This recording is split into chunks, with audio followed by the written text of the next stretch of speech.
আপনারা দেখছেন বার্তা এক নজর। শিলিগুড়িতে ঘটা করে বসন্ত উৎসব পালন করা হলো আমবাড়ির সন্নিকটে ধুমডাঙ্গি আশ্রমে। এই আশ্রমটি বিশেষ ঐতিহ্যশালী এবং ঐতিহাসিক আশ্রম। স্মাইল চ্যারিটি অর্গানাইজেশনের উদ্যোগে ও ব্যবস্থাপনায় বসন্ত উৎসবের আয়োজন করা হয়। প্রসঙ্গত কচিকাচাদের নিয়ে এই বসন্ত উৎসবের আয়োজন করা হয়। শিলিগুড়ি থেকে সজল দাশগুপ্তের রিপোর্ট, বার্তা এক নজর।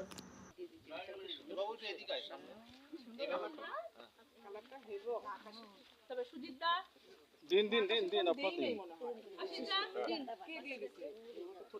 অঞ্জনদা, ছোটনদা, চলে এসো সবাই, একজন একজন করে দাও একটা একটা বাচ্চাকে। চেঞ্জ এটা পরে দাও, এটা পরে দাও, রং মানে হাতে আলাদা করে দাও। না, আমার তো চলে যাচ্ছে, প্যাকেটেই আছে।